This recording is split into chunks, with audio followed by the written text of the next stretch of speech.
Evangelho de Marcos, capítulo 2. Nós vamos ler do versículo 18 ao versículo 22. Diz a infalível palavra de Deus. Ora, os discípulos de João e os fariseus estavam jejuando. Vieram alguns e lhe perguntaram: por que motivo jejuam os discípulos de João e os dos fariseus, mas os teus discípulos não jejuam? Respondeu-lhe Jesus: podem porventura jejuar os convidados para o casamento, enquanto o noivo está com eles? Durante o tempo em que estiver presente o noivo, não podem jejuar.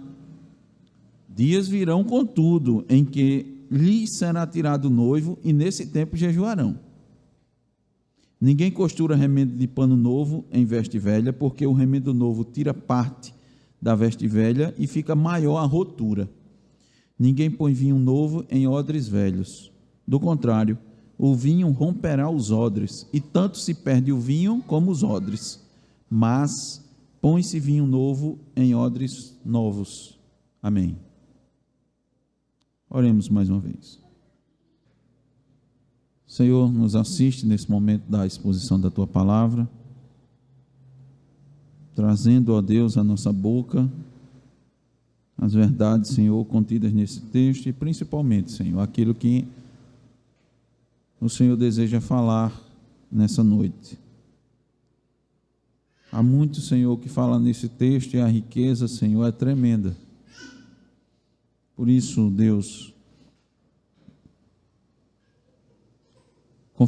confiados, ó Deus, na Tua providência, sabendo que o Senhor há um propósito específico, determinado para este momento, dentro, ó Deus, da Tua vontade santa. Rogamos que o Teu Espírito nos use, para que possamos, Senhor, com fidelidade, trazer, Senhor, a mensagem de maneira clara, ó Deus, que não saia, Senhor, da nossa boca nada que não seja dirigido, ó Deus, e conduzido pelo Teu Espírito, para que o Teu Filho, ó Deus, seja honrado acima de tudo na pregação. E, ó Deus, Tu te dignes, Senhor, em edificar o Teu povo, mas também em trazer, Senhor, salvação. Ó Deus, te manifesta, Senhor, favorável nesta noite. Nós te pedimos, ó Deus, no nome de Jesus. Amém. O título, irmãos, da mensagem dessa noite do sermão é A Vida que o Evangelho Proporciona. A vida que o Evangelho proporciona.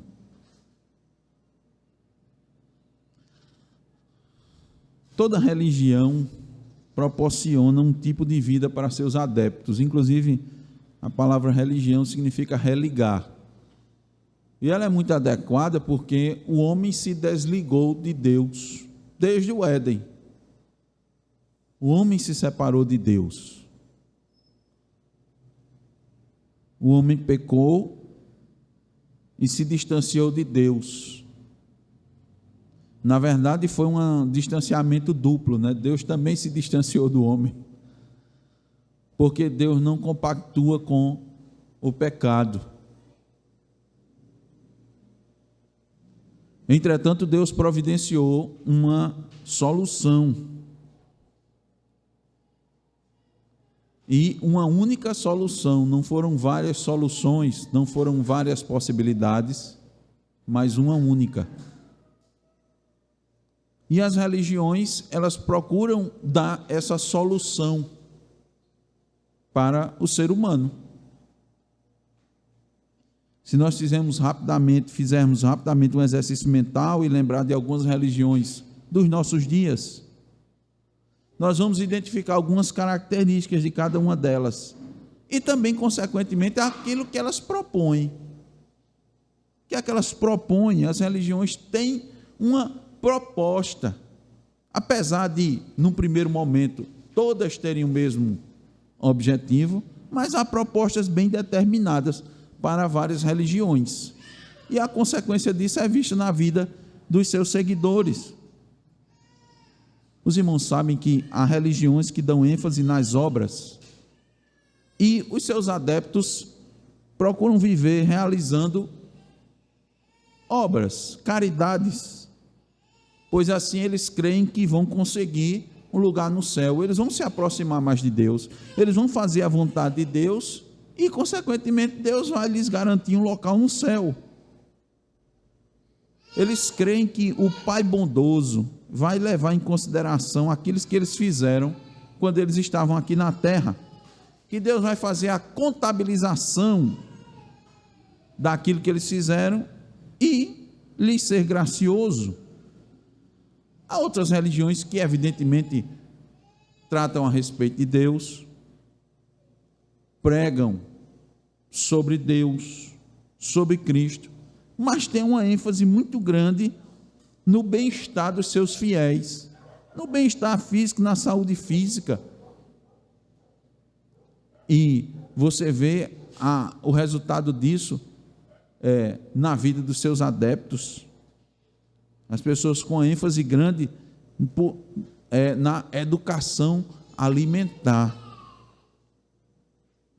Também existem grupos que creem em algum tipo de evolução espiritual a partir de atitudes éticas e caridosas, ao ponto de que acredita que realizando tais coisas e trabalhando essa intenção, eles vão melhorando pouco a pouco, e por meio de sucessivas encarnações, eles vão chegando no estágio ideal. No caso da época de Cristo, os fariseus eram um grupo religioso muito forte, muito presente, e tinha uma característica também. A característica dos fariseus era uma vida que era voltada à rigorosidade de leis, em especial as leis que eles mesmos criaram, além das que Moisés nos deixou. A vida deles era uma vida ascética. O que é isso? Eles mortificavam os sentidos, as satisfações, digamos assim, e focavam em ações religiosas, consideradas espirituais, nas ações externas.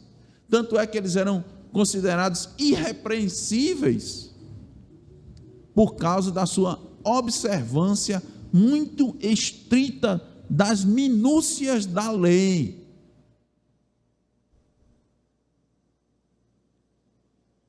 Eles estavam apresentes a essa religião.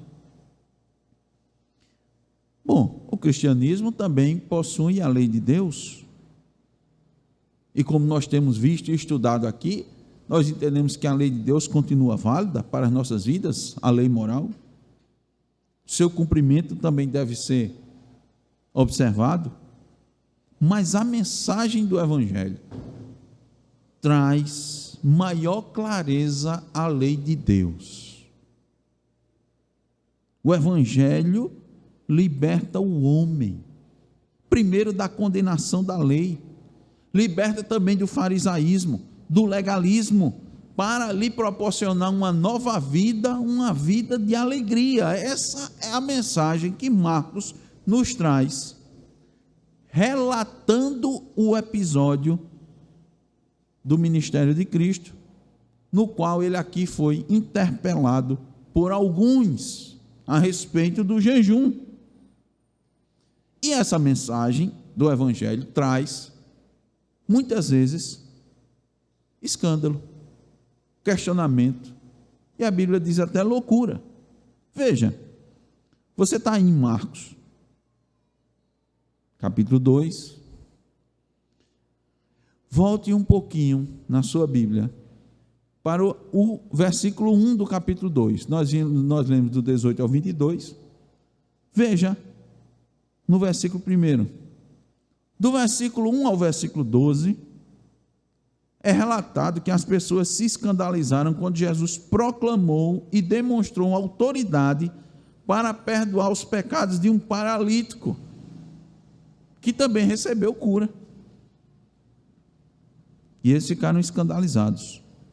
Mais adiante, do 13 ao 17, eles se escandalizaram quando Jesus perdoou o pior dos pecadores, Mateus, e o chamou para segui-lo. Não bastasse, ficaram escandalizados quando Jesus foi comer com publicanos e pecadores em sua casa. E agora eles ficam escandalizados quando Jesus responde à pergunta: por que motivo jejuam os discípulos de João e os dos fariseus, mas os teus discípulos não jejuam? A resposta de Cristo, irmãos, vai nos mostrar a vida que o Evangelho nos proporciona. Em primeiro lugar, Jesus está nos mostrando que o Evangelho nos concede uma vida de alegria. O Evangelho nos concede uma vida de celebração. E aí eu faço um paralelo, disse aos irmãos: solenidade, seriedade, temor ao nome de Deus não significa você ter uma vida sisuda. Vocês estão lembrados daquilo que a gente estudou? Tem uma vida de uma pessoa que não tem alegria no viver, satisfação no seu viver, não desfrute da verdadeira alegria, porque ele agora não faz nenhum tipo de piada com as coisas de Deus. Não, muito pelo contrário. Observem aqui, irmãos, o que estava em vigor na religião, e os irmãos vão verificar o quanto isso tem ligação com os dias de hoje. O que era vigorado, o que vigorava como referência numa dessas religiões do passado, da época de Jesus, que era referência. E como Jesus tratou isso? Observem, vamos ver o versículo 18 novamente. Ora, os discípulos de João e os fariseus estavam jejuando. Vieram alguns e lhes perguntaram: por que motivo jejuam os discípulos de João e os dos fariseus, mas os teus discípulos não jejuam? Essa era uma situação que muito provavelmente eles agora vão pegar Jesus. Certamente os discípulos de Jesus não estão sendo tão espirituais quanto os fariseus e quanto os discípulos de João. João não falava a respeito de Cristo, João não preparava o caminho para Jesus. Como podem os discípulos de Jesus estarem em inferioridade espiritual do que os discípulos de João, uma vez que eles não estão jejuando? Então, alguns foram questionar Jesus a esse respeito. Outra pergunta é: que tipo de religião é essa, né? O que é que o Senhor está ensinando? Que tipo de vida é essa? Uma vida que não tem contrição? Irmãos, é importante nós lembrarmos que havia um dia do ano que era obrigatório jejuar. Isso está lá em Levítico 16, do 29 ao 31. Eu vou ler para os irmãos. Isso vos será por estatuto perpétuo. No 7º mês, aos 10 dias do mês, afligireis a vossa alma. Isso é o que a Bíblia chama para jejum, afligir a alma. E nenhuma obra fareis, nem o natural, nem o estrangeiro que peregrina entre vós. Porque naquele dia se fará expiação por vós, para purificar-vos. E sereis purificados de todos os vossos pecados perante o Senhor. É sábado de descanso solene para vós outros, e afligireis a vossa alma. É estatuto perpétuo. Então o que acontece? O povo nesse dia sentia tristeza pelo seu pecado, reconhecia seu pecado, confessava seu pecado e jejuava. Mas, irmãos, os escribas e fariseus acrescentaram à lei de Deus a tradição dos homens e impuseram outras práticas de jejum. Um fariseu típico, por exemplo, jejuava 2 vezes por semana. Nós encontramos isso lá em Lucas 18, do 11 ao 12, quando Cristo nos conta sobre o fariseu e o publicano. Diz assim, diz o fariseu: Deus, eu te agradeço porque não sou como os outros homens, ladrões, corruptos, adúlteros, nem mesmo como este publicano. Jejuo 2 vezes por semana e dou o dízimo de tudo quanto ganho. Então veja, eles acrescentaram o jejum. E, irmãos, o jejum, na maioria das vezes, era simplesmente uma maneira de demonstrar piedade às pessoas. Eles queriam mostrar a Deus, evidentemente, mas principalmente às pessoas. Por quê dizemos isso? Porque no dia do jejum eles ficavam entristecidos para que as pessoas vissem a sua feição. Eles não se arrumavam, né? Andavam com a roupa bagunçada, para que as pessoas vissem que eles estavam jejuando. E eles esperavam que, diante dessa atitude, Deus e os homens olhassem para eles e considerassem a sua religiosidade. Essa é a razão porque os discípulos de João e os fariseus ficaram escandalizados com o estilo de vida dos discípulos de Jesus e fizeram essa pergunta: por que os teus discípulos não estão jejuando? Esse era o padrão. Ora, meus irmãos,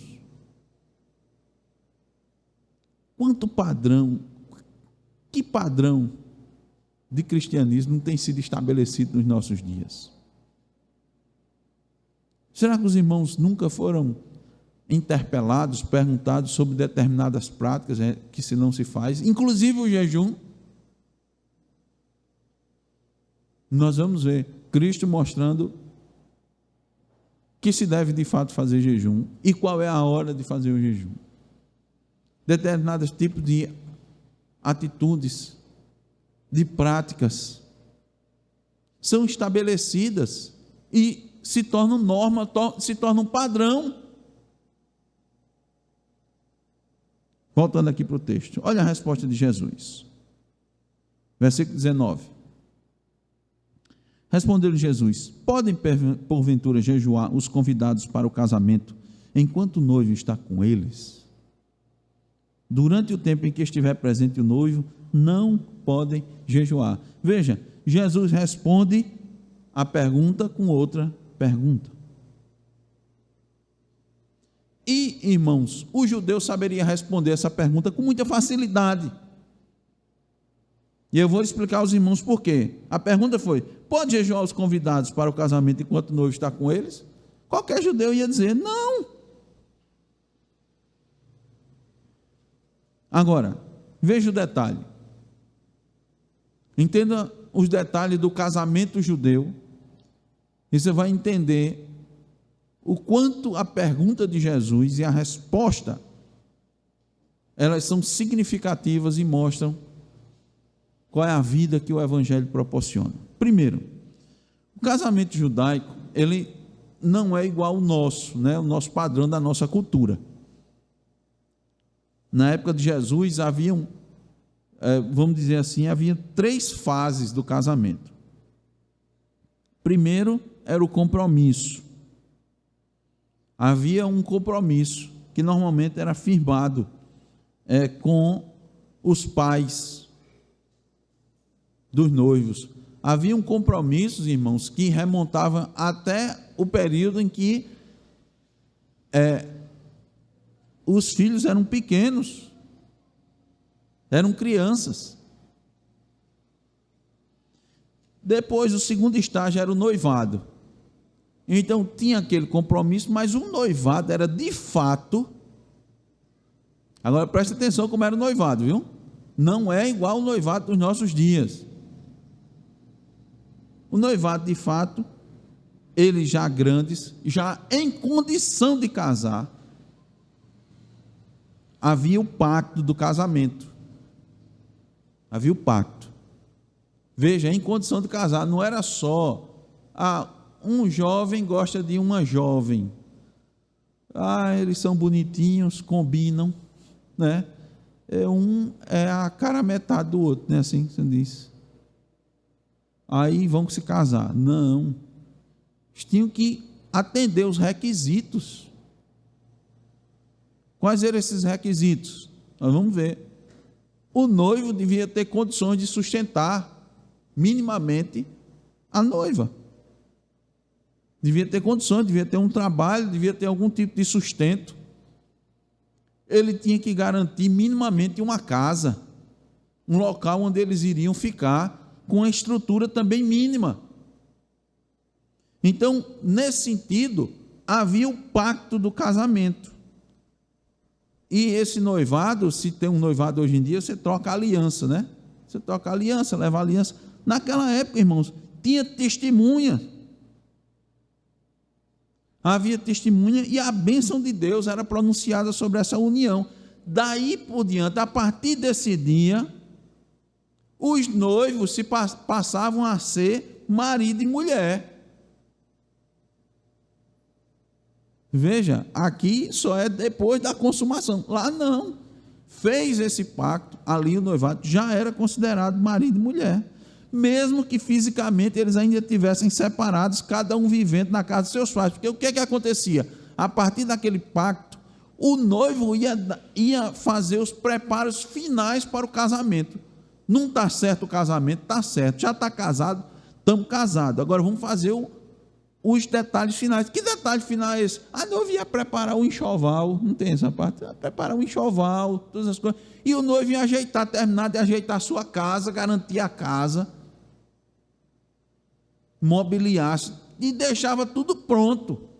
E o mais rápido possível para que fosse consumado. A gente tem um exemplo disso, irmãos, na própria vida de Jesus Cristo. Lá em Mateus 11:18 diz assim: ora, o nascimento de Jesus Cristo foi assim: estando Maria, sua mãe, desposada com José. O que é isso? Desposada. Já era marido e mulher. Sem que tivessem antes coabitado, achou-se grávida pelo Espírito Santo. Então, eles já eram noivos e já tinham feito o pacto. É diferente daqui, né? Então, o noivo fazia isso. Ia preparar a casa, terminar de preparar, ele já tinha que ter uma condição mínima. Irmão, nenhuma família ia firmar um acordo, um pacto de casamento sem ter as condições mínimas. Ninguém ia fazer isso. O que não acontece nos nossos dias, né? Muito bem. Qual é a terceira fase? As bodas. O encontro. O noivo ia para a sua casa preparar as coisas, a noiva ia para a sua casa, depois ele vinha, o noivo vinha. Nós temos com isso a parábola que mostra isso. Ele vinha se encontrar. E aí, irmãos, era a grande festa, as bodas.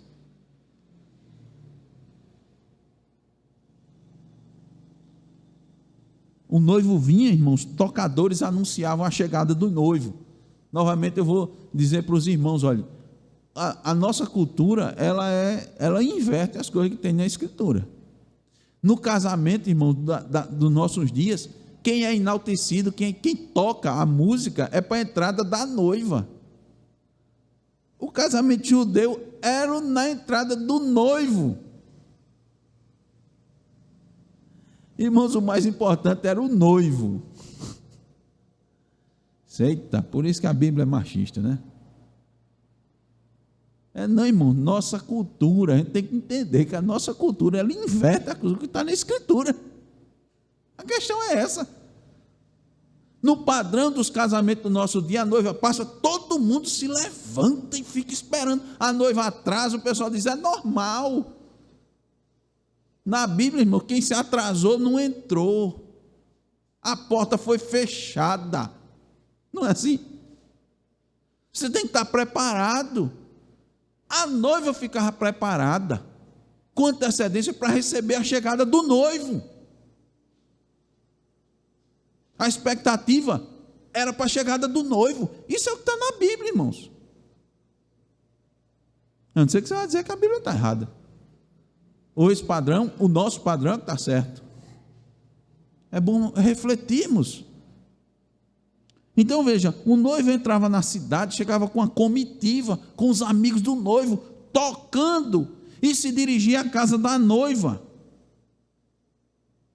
Foi ali na parábola que as portas foram fechadas, e as virgens nécias ficaram do lado de fora.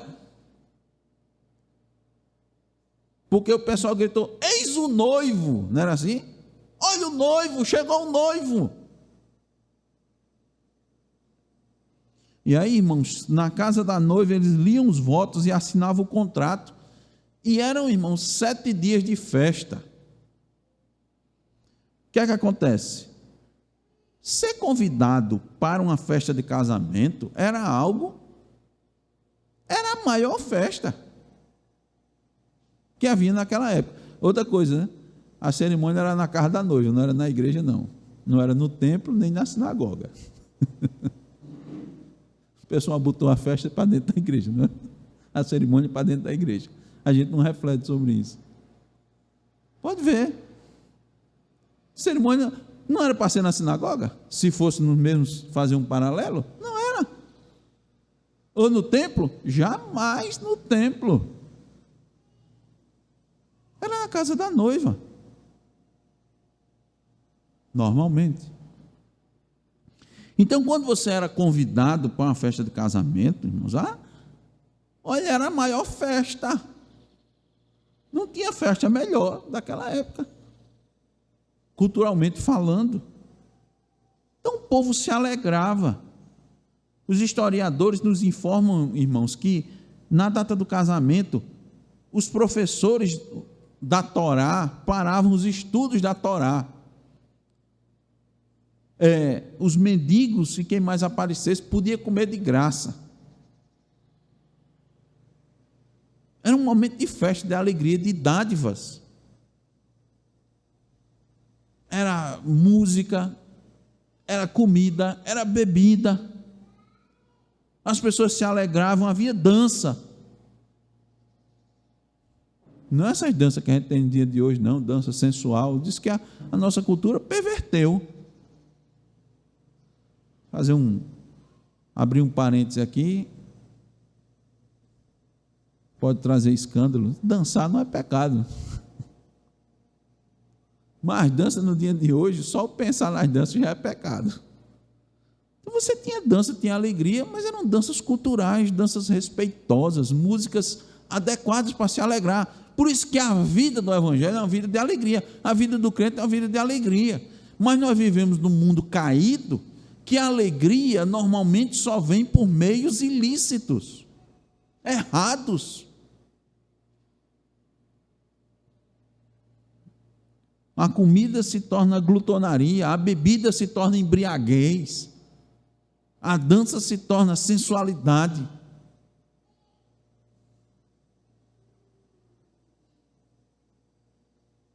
Tanto é que me vem agora à mente um certo ditado que eu ouvi no passado, que dizia assim: isso é mesmo que dançar com irmã. Tinha uma coisa de dançar com irmã, dançar com mãe, porque isso não tem graça. Porque não era a alegria que se estava em vista, a alegria de se alegrar. Então, irmãos, está vendo o que Jesus está querendo dizer com isso? As bodas de casamento era a semana mais feliz da vida de uma pessoa. Naquela época, não fazia como nos dias de hoje, não. Termina a festa e o casal dá no pé para ir para a lua de mel, não é assim? No dia de hoje. Não sei como hoje em dia consegue sair, de tão cansado que fica, estafado da festa. Isso é outro problema. A festa nunca é, normalmente, em 99,9%, festa de casamento nos nossos dias, nunca é agradável para o noivo e para a noiva. Por quê? Não segue a perspectiva bíblica, você segue a perspectiva da nossa cultura. Aí você gasta um horror de dinheiro para agradar os outros, você morre de cansado e você não agrada o povo. sai morto, estafado. Depois, quando respira, vai ver as fotos. Pronto. E olha que nas fotos você ainda lembra do cansaço. Esse é o padrão. Mas naquela época, irmão, sabe como era? O noivo e a noiva ficavam 7 dias celebrando com seus familiares e seus amigos. Entendeu? E os convidados especiais eram os amigos do noivo e as amigas da noiva. Não é isso que a gente vê em João capítulo 2? Quando Jesus vai a uma festa de casamento? Acabou o vinho. Por quê? 7 dias, é vinho que só. E Jesus foi e transformou água em vinho. Então, irmãos, as pessoas estavam evidentemente dispensadas da obrigação de jejuar. Quem ia jejuar, irmãos, nos 7 dias de bodas, de casamento? Não era para jejuar. Ninguém marcava um casamento próximo da data do dia da expiação para afligir a alma. Cristo, na sua resposta, compara seus discípulos com os convidados para a festa das bodas. E isso ele está mostrando que a vida cristã deve ser o desfrutar de uma alegria, de uma grande alegria, quando ele compara com a festa mais alegre daquela época. Mas Cristo, como eu disse aos irmãos, aboliu o jejum? Não. Veja aí o versículo 20.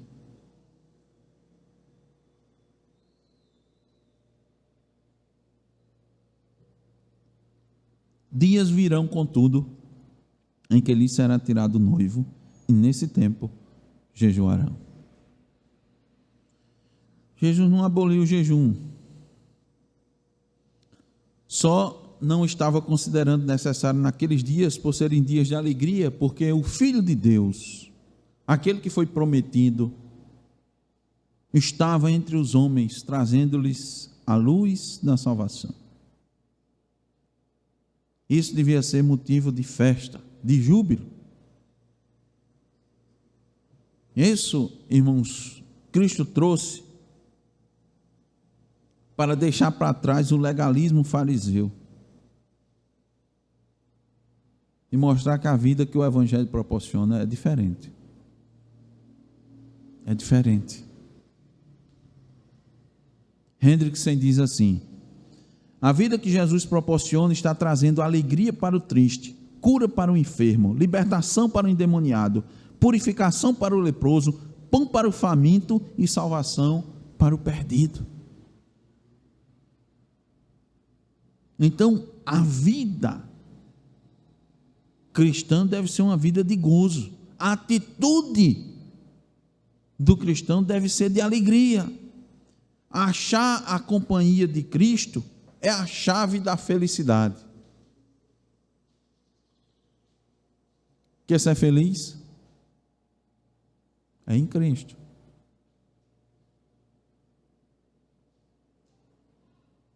Quer ser feliz? Só em Cristo. Essa semana eu fui questionado. Eu disse, não há outra opção não? Eu disse, não. E me falaram exatamente isso. E as outras religiões? Eu disse, não. Eu sou o caminho e a verdade e a vida. Evidentemente, irmãos, que o caminho, a gente tem mostrado que o caminho do cristão é estreito, né? Mas é alegre. De novo, o cristianismo é uma religião de aparentes contradições. Eu digo que é paradoxal. Como é que ela é estreita, o caminho é apertado e a pessoa passa alegre? Tem dificuldades. Cristo disse, no mundo tereis aflições. Mas ele disse também, deixe-vos a paz, a minha paz vos dou. Então parece uma coisa contraditória, mas não é. A lei de Deus, você seguir a lei de Deus parece contraditório, que ela diz, não faça isso, não faça isso. É tanto não. Você não fica assim, acochada assim, que não pode fazer nada. O cristão diz: não, essa lei aqui é uma cerca de proteção para mim, está me protegendo.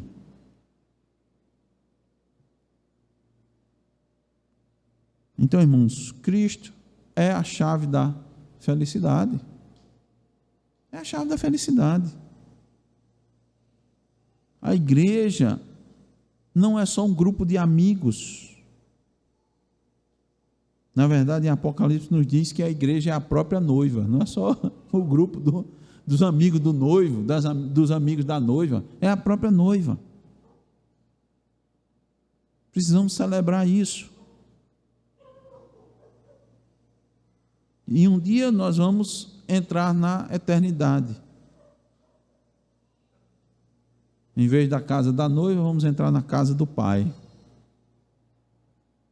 E então essa festa nunca vai acabar. Não vão ser 7 dias.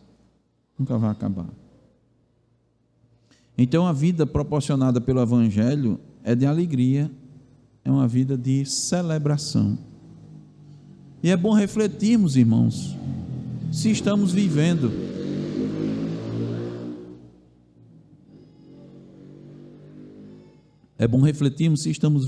com essa alegria no coração. Se a alegria da salvação não tem sido superior aos nossos desapontamentos com a vida, a própria vida que Deus nos dá. A gente vive com alegria ou vive com murmuração? Tem reclamado daquilo que Deus nos dá, daquilo que Deus nos concede? Tem reclamado da sua família, do seu cônjuge, esposo, esposa, reclamado do seu filho, reclamado da sua casa, reclamado do seu emprego? Pense bem. Às vezes os nossos lábios apresentam um sorriso, mas o coração está insatisfeito, infeliz. Bem diferente da mensagem da verdadeira vida que o Evangelho nos proporciona. Mas Cristo nos mostra que a vida que o Evangelho proporciona é uma vida não só de celebração, de alegria, mas uma vida nova. Uma vida nova, completamente nova. Preste atenção nisso aqui, nesse versículo, que a vida cristã não é um remendo do que está velho. Versículo 21. Ninguém costura remendo de pano novo em veste velha, porque o remendo novo tira parte da veste velha e fica maior a rotura. Um remendo novo num pano velho abre um rombo ainda maior. E as irmãs que costuram certamente sabem disso bem. O que isso significa? Cristianismo, irmão, não é reforma do judaísmo. Não é uma proposta de uma roupagem nova, de uma religiosidade falsa, de uma religiosidade antiga. Vida cristã não é uma parede caiada que você passa a tinta e fica branco quando por trás não estava feio.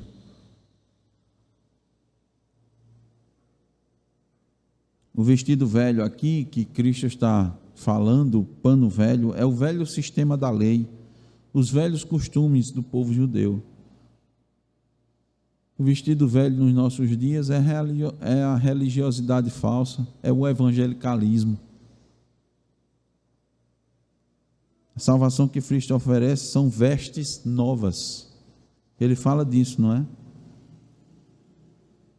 Ele disse assim: revestivos, né? Que é isso, né? Tirar o que é velho e vestir do novo. O novo que se apresenta na palavra.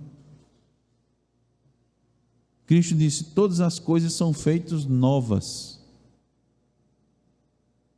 A gente tem que viver em novidade de vida. E, irmãos, veja só, preste bem atenção nisso, isso é muito mais do que a gente se libertar de determinados vícios. Muitas vezes, muitas pessoas, elas conseguem se libertar de uns maus costumes e acham que isso é um cristianismo. Qualquer pessoa, irmãos, que tenha motivação, ela tem condições de deixar certos vícios. Como, por exemplo, o vício do álcool, o vício das drogas, que é muito forte. Ela tem condições. Mas o que o Evangelho proporciona é algo muito maior. É algo muito mais do que você passar a frequentar as reuniões da igreja, de gostar de estar na igreja com os irmãos. Porque o ambiente da igreja, eu costumo dizer, sua atmosfera é muito boa. Mas é muito mais do que isso. Não é uma mistura do velho com o novo. É algo completamente novo. É libertação da escravidão do pecado. Não tendo mais pecado domínio. Não é que você não vai pecar mais, mas o pecado não tem mais domínio. O Evangelho liberta. O que acontecia naquela época, e Jesus está denunciando para aquelas pessoas, é que o legalismo mata. Eles não estavam entendendo nem porque estavam jejuando. Eles estavam jejuando por um costume que foi colocado. E muitos até, eu diria, eu me arrisco a dizer, até com boa intenção, mas sabemos que de boa intenção o inferno está cheio. O Evangelho salva, o legalismo faz perecer. A vida cristã não pode ser acondicionada a uma estrutura velha. De novo, versículo 22. Ninguém põe vinho novo em odres velhos, do contrário, o vinho romperá os odres, e tanto se perde o vinho como os odres. Mas põe-se vinho novo em odres novos. Na Palestina, nos mostra os estudiosos, o vinho era guardado em odres de couro, porque o odre é um recipiente normalmente de couro, o bocal é estreito e feito geralmente de madeira para transportar líquidos. Quando os odres são novos, eles possuem elasticidade, mas à medida que envelhecem, eles ficam duros, enrijecem, perdem essa elasticidade. Como o vinho novo, nós sabemos, está em processo de fermentação, então o que acontece? Vai haver uma expansão, uma pressão maior devido à fermentação. Se o couro é novo, ele vai expandir, mas se ele for velho, não tendo elasticidade, o que acontece? O odre vai se romper e você vai perder o vinho e o recipiente.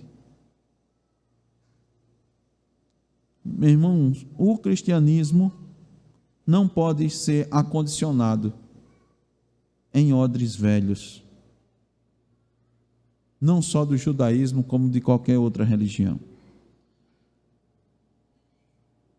O cristianismo não fica restrito a métodos e estruturas que não sejam determinados pela palavra. Não tem como.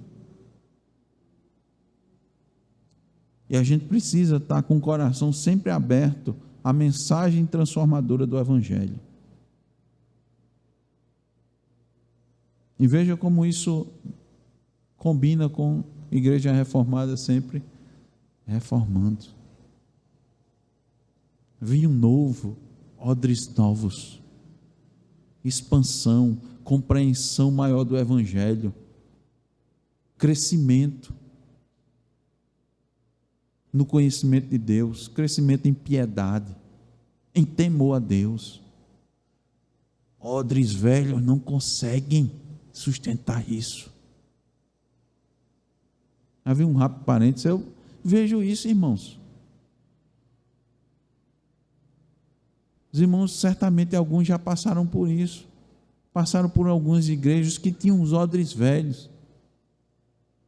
Eles não comportam.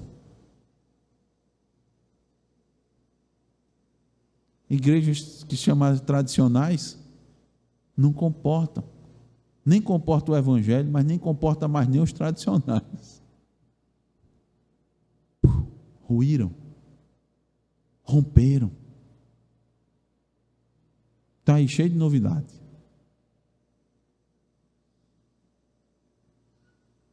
Esse legalismo, irmão, não existe só no judaísmo da época de Cristo. Está presente muito forte no evangelho dos nossos dias, que se desviou da reta linhagem da doutrina dos apóstolos. Foram acrescentando leis aos preceitos do Senhor, foram determinando como era o cristianismo, com regras, com normativas. A igreja passou a assimilar costumes e práticas que passavam unicamente do entendimento de alguns homens, como o evangelho devia ser, como o evangelho devia ser vivido. Aí foram aí que se foram determinando os usos e costumes de cada denominação. Tem isso até nas igrejas, olha, usos e costumes. Não tem? Tem. Para determinar o modo de vida do cristão. Ao passo em que as pessoas ficavam muito conhecedoras dos usos e costumes e pouco conhecedoras do evangelho. Doutrinas foram surgindo, influência dos fracos na fé, e aí está o evangelho dos nossos dias. Eu já disse aos irmãos que em muito tempo os cristãos eram conhecidos mais pelo que eles não faziam do que pelos faziam. O aspecto negativo passou a falar mais alto. Deixaram de viver numa jubilosa celebração, numa pessoa alegre, sabendo desfrutar a vida que Deus lhe deu, por alguém sisudo e chato, trancado, fechado, não pode fazer nada.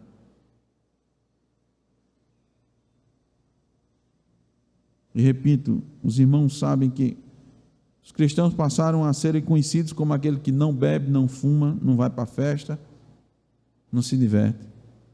Fulano é crente? Ele é crente. Por quê? Ele não bebe, não fuma, não vai para a festa. Não é assim? É isso que define o cristão? Não. Começou-se até a definir um padrão, até mesmo para a forma de pentear cabelo, cortar cabelo. Eu me lembro também, há um tempo atrás, dizia, olha, homem não pode cortar o cabelo e dividir no meio, porque divisão de cabelo no meio é para a mulher. Ou o homem penteia o cabelo todo para trás, ou divide aqui e para cá, igual o meu. Estou no padrão. Não pode ter cabelo no meio. Foi-se legalismo. Até a saudação entre os irmãos foi determinada. Se você não saudar desse jeito, não é crente. Meus irmãos, o Evangelho nos liberta do legalismo. Nos liberta do legalismo. Agora, nós temos dois problemas, né? Os irmãos sabem disso, são os extremos. Sempre tem os extremos, né? Os legalistas e os liberais demais, né? Aí diz, não importa não, forma de cabelo. Não. Aí então o homem agora tem um homem tratando cabelo igual a mulher. Trocentos produtos para cuidar do cabelo. E vai até para o salão para cuidar do cabelo. Mas o senhor disse que não tinha esse problema desse negócio. Só olha o extremo. Um extremo e outro extremo. Paulo disse assim, vede que essa liberdade não seja de alguma maneira escândalo, né? Você agora vai andar de todo jeito? De jeito nenhum. O homem não vai ter trato, o homem, e não vai cortar seu cabelo, não vai pentear o cabelo de jeito nenhum. E a roupa adequada, como santo. Uma roupa decente, uma roupa elegante. Porque o interno deve ter correspondência no externo. O exagero. Cuidado, Paulo ainda alerta, cuidado, pela tua ciência perecerá o irmão fraco, pelo qual Cristo morreu. Ora, pecando assim contra os irmãos e ferindo a tua fraca consciência, pecais contra Cristo. E muitos passaram a alimentar os desejos da carne. Em Gálatas 5, 13 e 14, Paulo diz assim: porque vós, irmãos, fostes chamados à liberdade, não useis então da liberdade para dar ocasião à carne, mas servi-vos uns aos outros pelo amor, porque toda a lei se cumpre numa só palavra, nesta, amarás o teu próximo como a ti mesmo. Ele disse: agora estamos livres, está liberto, não está debaixo mais desse legalismo, está não. Vou ficar à vontade. Vai não. Não vai não. A grande questão é que a gente tem que entender: quando a gente não faz a vontade de Deus, a gente está fazendo a nossa. Então é bom você verificar: isso aí é a vontade de Deus? Se não for, é de outro. É de outro. Até Cristo condenou, irmãos, aqueles que estavam fazendo o bem. Numa passagem muito conhecida. Mesmo quem fez o bem foi condenado. Tem isso na Bíblia? Tem, eu vou mostrar para os irmãos. Por quê? Porque eles fizeram bem, mas estavam fazendo sua própria vontade. Olha lá, acompanhe comigo essa leitura aqui, presta atenção. Mateus 7, 21 diz: nem todo que me diz Senhor, Senhor entrará no reino dos céus, mas aquele que faz a vontade do meu Pai que está nos céus. Muitos me dirão naquele dia: Senhor, Senhor, não profetizamos nós em teu nome? E em teu nome não expulsamos demônios? E em teu nome não fizemos muitas maravilhas? Aí olha o que é que vai ser dito abertamente: nunca vos conheci, apartai-vos de mim, vós que praticais a iniquidade. Vocês estavam mais iniquidade? Estavam profetizando, expulsando demônio, fazendo maravilhas. Eles não estavam glorificando a Deus. Eles estavam fazendo isso, mas não estavam buscando fazer a vontade de Deus. Era para si mesmo. Paulo ainda nos diz que há coisas que são lícitas, mas que não convêm e nem edificam. 1 Coríntios 10, 23. A vida oferecida pelo Evangelho, irmãos, é de alegria, é de celebração, é uma vida nova. Mas sabe como é que isso é novo? Porque eu não busco o meu próprio interesse. Eu vou buscar primeiro dos outros, em especial dos meus irmãos, de como edificá-los mais na fé. Eu vou buscar o interesse do Rei Jesus, o qual nos mandou pregar o Evangelho, que oferece a verdadeira vida aos que se perdem. Então, tudo que prejudicar a nossa missão tem que ser eliminado das nossas vidas. Tudo que não venha glorificar a Deus precisa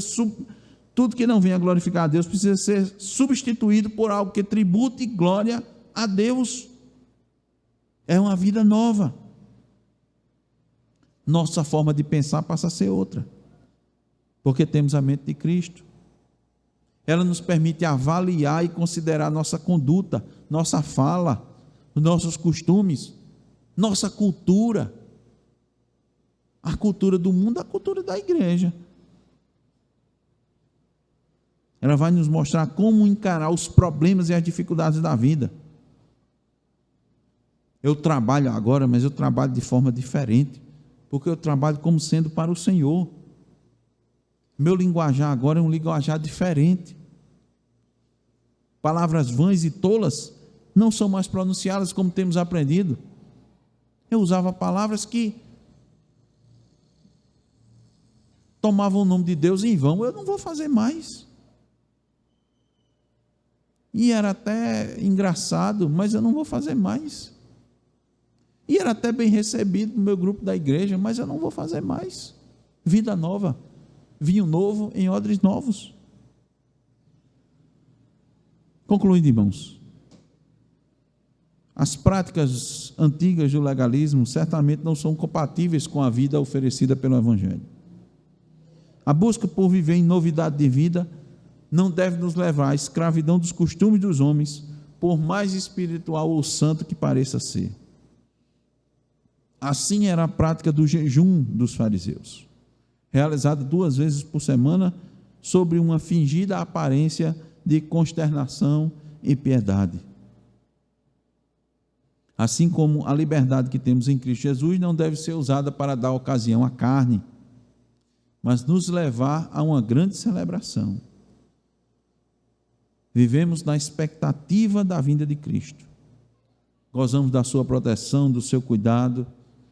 Temos em nossas mãos todo o desígnio de Deus. Isso nos permite viver melhor, dia após dia. Nos permite servir uns aos outros com gratidão. Aproveitar as oportunidades para comunicar Cristo, pregar o Evangelho das boas novas de salvação, que vai libertar verdadeiramente o homem da escravidão. Não vão ser os usos e costumes. Por quê, irmãos? A vida proporcionada pelo Evangelho é de alegria, de celebração, e é uma vida nova. Que possamos, irmãos, desfrutar dessa nova vida. Amém.